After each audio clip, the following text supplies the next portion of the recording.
Queridos hermanos, iniciamos la lección divina de este viernes 6 de diciembre, viernes de la primera semana del tiempo de Adviento. Por la señal de la Santa Cruz de nuestros enemigos, líbranos, Señor Dios nuestro, en el nombre del Padre, y del Hijo, y del Espíritu Santo. Amén. Señor mío, Dios mío, creo firmemente que estás aquí, que me ves, que me oyes. Te adoro con profunda reverencia, te pido perdón de mis pecados y gracia para hacer con fruto este tiempo de lección divina. Madre mía Inmaculada, San José, mi Padre y Señor, Ángel de mi guarda, interceded por mí. En la primera lectura de este viernes leemos el libro del profeta Isaías, capítulo 29, versículos 17 al 24. Esto dice el Señor: ¿acaso no está el Líbano a punto de convertirse en un vergel y el vergel en un bosque? Aquel día los sordos oirán las palabras de un libro, los ojos de los ciegos verán sin tinieblas ni obscuridad, los oprimidos volverán a alegrarse en el Señor y los pobres se gozarán en el Santo de Israel. Porque ya no habrá opresores y los altaneros habrán sido exterminados. Serán aniquilados los que traman iniquidades, los que con sus palabras echan la culpa a los demás, los que tratan de enredar a los jueces y sin razón alguna hunden al justo. Esto dice a la casa de Jacob el Señor que rescató a Abraham. Ya no se avergonzará Jacob, ya no se demudará su rostro, porque al ver mis acciones en medio de los suyos, santificará mi nombre, santificará al Santo de Jacob, y temerá al Dios de Israel. Los extraviados de espíritu entrarán en razón, y los inconformes aceptarán la enseñanza. Palabra de Dios. Es una hermosa reflexión la que podemos hacer a la luz del libro del profeta Isaías sobre las condiciones adversas y que podemos calificar de injustas en esta vida. ¿A qué me refiero? Me refiero específicamente a esa condición de haber nacido con una enfermedad, con una discapacidad o tener que sufrirla a lo largo de la vida. Es una condición dura en este mundo, sí, claro, durísima. No es algo bello, no es algo agradable tener que vivir en este mundo sin poder ver, sin poder hablar, sin poder escuchar, siendo lisiado, no pudiendo caminar, no pudiendo moverse con libertad. Y delante de estas situaciones no son pocos los que dicen, bueno, pero esto es una vida injusta, esto es una situación injusta. ¿Qué hizo esta persona para merecer esta injusticia? ¿Qué hizo esta persona para merecer nacer ciego, para merecer nacer con esta condición, tener esta discapacidad? No ha hecho nada. No es que esa enfermedad, esa discapacidad, esa condición sea producto o consecuencia directa de un pecado cometido por esa persona, sino por la condición en la cual se encuentra la naturaleza humana sometida a este mundo corrompido por el pecado, y por el cual tenemos que enfrentar efectivamente todas esas dificultades, todas esas contrariedades, todas esas enfermedades. Y entonces, ¿hacia dónde nos lleva la reflexión del libro del profeta Isaías? A contemplar la eternidad. Oye, si una persona no tiene en el panorama la eternidad, efectivamente, entonces, oye, vivir en este mundo con una limitación de este tipo, ¿será una injusticia? Claro, se verá como una injusticia y nada más. Pero resulta que cuando tenemos la visión de la inmortalidad, cuando tenemos la visión de esa vida futura que nos promete el Señor, ¿qué es lo que se nos está abriendo? Se nos está abriendo una condición de existencia en la cual no van a existir esas limitaciones. Y lógicamente se me está diciendo que yo voy a ser juzgado a esa vida eterna teniendo en cuenta las limitaciones que tuve en esta vida en contraposición con los que no tuvieron esas limitaciones. Es decir, que nada quedará en deuda. Yo en la vida eterna no me voy a sentir que me deben. No, es que me deben haber pasado mis años en esta tierra con mis dos ojos sanos y buenos o habiendo no pasado por ninguna enfermedad. Y entonces esas son las palabras de Isaías. Eh, Esto dice el Señor. ¿Acaso no está el Líbano a punto de convertirse en un vergel y el vergel en un bosque? ¿Qué quiere decir esa frase? Que eso es lo que nos está diciendo. Nos está diciendo, ¿acaso esta condición temporal no está a punto de pasar? Esta condición temporal no es la que va a reflejar la totalidad de la existencia. Y entonces, aquel día, los sordos oirán, los ojos de los ciegos verán, los oprimidos ya no estarán oprimidos, los pobres se gozarán en el Santo de Israel. ¿Por qué? Porque ya no habrá opresores, porque ya no habrá enfermedades, porque será todo mal aniquilado. Serán aniquilados los que traman iniquidad, los que con sus palabras echan la culpa a los demás, los que en esta vida trataron de efectivamente enredar a los jueces, atacando al justo. Esto es lo que dice a la casa de Jacob el Señor que rescató a Abraham. Ya no se avergonzará Jacob. Ya no habrá esas condiciones de vergüenza, ya no habrá esas condiciones de iniquidad, ya no habrá esas condiciones de injusticia. Las tenemos que soportar, sí, en este mundo. Y solo si hacemos esta reflexión de manera verdaderamente profunda, entendemos entonces la profundidad de la salvación. Porque, ¿qué ha hecho ese niño que nació en Belén para merecer ser perseguido por Herodes? ¿Qué ha hecho ese niño que creció para morir en la cruz? No ha hecho nada. Resulta que nuestra salvación se ha operado a través de la injusticia sufrida por nuestro Señor Jesucristo. Y entonces aquello que llamamos injusto en esta vida y que efectivamente desde una perspectiva lo podemos catalogar perfectamente como una injusticia, no va a quedar sin ser remediada, no va a quedar así. Esta no es la condición de la eternidad.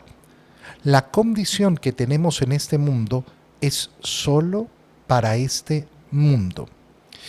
Es complicado y difícil lograr tener esta visión. ¿Por qué? Porque lógicamente para nosotros la única existencia es esta. No tenemos otra referencia. No tenemos otra referencia y por eso es importante siempre hacer un esfuerzo, que es un esfuerzo mental y es un esfuerzo espiritual, de alargarnos hacia la eternidad. Porque si no lo logramos, nos quedamos atrapados solo en esto. Sirve recordar cuál ha sido el proceso de nuestra vida, de nuestra existencia, cómo las cosas que parecían enormes y gigantescas se convierten en pequeñísimas. Cuando yo estaba en primer grado en la escuela, miraba a los que estaban en sexto grado con una distancia infinita. ¿Cuánto tiempo tendrá que pasar para que yo llegue a sexto grado? Imagínate llegar al final del colegio. El final del colegio era una distancia que no alcanzaba mi imaginación a recorrer. Y sin embargo, pasan los años. ¿Y qué ocurre cuando pasan los años? ¿Cómo miro hacia atrás? Cada vez voy viendo el tiempo pasado como más pequeño. Como que fue un simple paso, una cosa tan diminuta, tan pequeñita. Bueno, si yo me pongo en la perspectiva de la eternidad, ¿cómo voy a mirar esta vida que he pasado aquí? Esta vida presente, esta vida peregrina. No se volverá una migaja y menos que una migaja. Se volverá una migaja porque claro, desde la eternidad, ¿qué van a ser los años de mi vida? La nada misma. La nada misma, pero en este tiempo peregrino es donde yo tomo las decisiones de si quiero o no esa eternidad, si quiero o no la promesa que me da el Señor. En el Evangelio, leemos el Evangelio de San Mateo, capítulo 9, versículos 27 al 31. Cuando Jesús salía de Cafarnaúm, lo siguieron dos ciegos que gritaban: Hijo de David, compadécete de nosotros. Al entrar Jesús en la casa se le acercaron los ciegos y Jesús les preguntó: ¿Creen que puedo hacerlo? Ellos le contestaron: Sí, Señor. Entonces les tocó los ojos diciendo: Que se haga en ustedes conforme a su fe. Y se les abrieron los ojos. Jesús les advirtió severamente que nadie lo sepa, pero ellos al salir divulgaron su fama por toda la región. Palabra del Señor. En la lectura del Evangelio lo que vemos en primer lugar es el cumplimiento de lo que ya se nos ha anunciado en Isaías.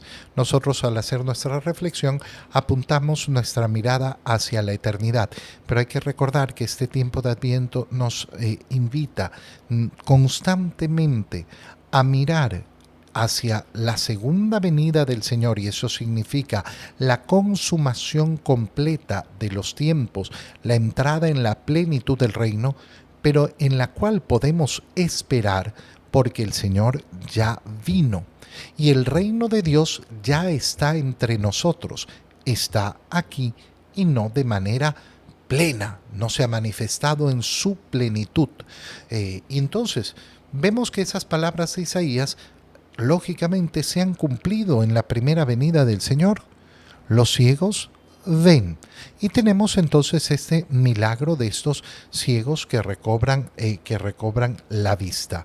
Se nos ubica en Cafarnaúm, esa ciudad que es tan importante dentro del ministerio del Señor, porque es el lugar donde vive Pedro y es el lugar donde se establece el Señor cuando va a Galilea después de realizar el bautismo en el Jordán. En Cafarnaúm, salía de Cafarnaúm, lo siguen dos ciegos que gritan: Hijo de David, compadécete de nosotros. Siempre es bueno recordar cuando escuchamos esta afirmación, Hijo de David, que se está haciendo una profesión de fe. No es simplemente un nombre. Hijo de David. No está haciendo referencia a que pertenece a la casa de David. No, esa referencia de llamar a Jesús Hijo de David tiene relación con reconocer a Jesús como aquel prometido, aquel Salvador, aquel Mesías que iba a venir y que iba a ser descendiente de David, de la casa de David. Esto que contemplaremos sobre todo con más insistencia ya en los últimos días del Adviento y lógicamente en el tiempo de Navidad. Hijo de David, compadécete de nosotros. Compadécete de nosotros. Y efectivamente recordamos entonces de nuevo la lectura de Isaías. ¿Por qué? Porque vemos que el Señor ha ofrecido esa compasión. Y qué bonito es que nosotros, desde esa perspectiva de enfrentar lo que catalogamos como injusticia y aquellas injusticias que tenemos que enfrentar en este mundo, pidamos continuamente al Señor su compasión. Qué bonito es tener un corazón no simplemente compasivo, no solamente compasivo hacia los demás, sino deseoso de compasión. A veces nos olvidamos de esto. Nos olvidamos de pedir como, yo estoy para compadecerme de los demás. Sí, por supuesto, esa es tu parte de servicio. Pero resulta que yo tengo que ser un enamorado del Señor y para ser enamorado del Señor tengo que anhelar siempre su compasión. Tengo que desearla. Anhelar la compasión del Señor significa tener un corazón de niño, en ese sentido de que el niño siempre quiere tener sobre sí los ojos de su padre. los ojos de su madre. Y por eso vemos cómo los niños están siempre deseosos que los vean hacer las cosas que hacen. Bueno, cuando nosotros pedimos compasión al Señor, lo que estamos haciendo es esto, pidiéndole que su mirada esté sobre nosotros, que su mirada esté mirando nuestra vida, nuestras dolencias, nuestras preocupaciones, nuestros proyectos. También que esté viendo con compasión las cosas que hacemos bien, porque no las habremos hecho perfectas, pero queremos ofrecérselas al Señor. Ten compasión. Jesús no hace el milagro en ese momento, sino que al entrar en la casa se le acercan los ciegos y Jesús les pregunta, ¿creen que puedo hacerlo? ¿Por qué esa pregunta? ¿Por qué el Señor les hace esa pregunta a estos ciegos? Porque los milagros siempre van a estar en relación con esa fe, con esa confianza que muestren la persona. Quiere mover el corazón hacia la fe. Fíjate cómo la pregunta es tan clara, tan directa, tan profunda. ¿Creen que puedo hacerlo? Porque ustedes pueden venir y decir, ay, ten compasión de mí. No, a ver, reflexionen. No porque les dijeron, no porque ustedes confían en mí, confían verdaderamente en mí. Y entonces le responden que sí, sí, Señor, creemos, confiamos en ti. Esta respuesta a esta pregunta y esta respuesta se van a volver fundamentales hacia el final del Evangelio, porque entonces vamos a ver si esa confianza era profunda y verdadera. El Señor conoce el corazón de estos ciegos, pero le han manifestado su confianza y delante de esa confianza que le han manifestado, les toca los ojos y les dice que se haga en ustedes conforme a su fe. Es decir, que ellos creen efectivamente que el Señor puede curarlos y por eso se ha realizado el milagro. Y nos dice el Evangelio que se les abrieron los ojos. Hasta aquí todo maravilloso, todo perfecto. La fe de esos hombres era una fe buena.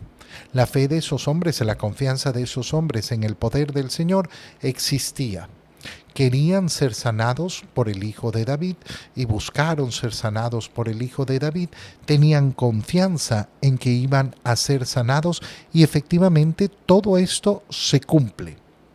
Pero entonces viene el problema. ¿Por qué? Porque el Señor les advierte severamente. Fíjate en la expresión, que no es una expresión cualquiera. No simplemente, sí, les advierto. No, les advirtió severamente. Esto quiere decir que les hizo una advertencia muy seria, que nadie lo sepa. Fíjate además en esas palabras.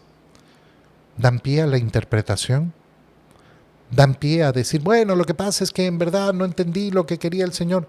Que nadie lo sepa, punto. No hay nada que interpretar ahí. La orden es clarísima, la orden es específica, que nadie lo sepa.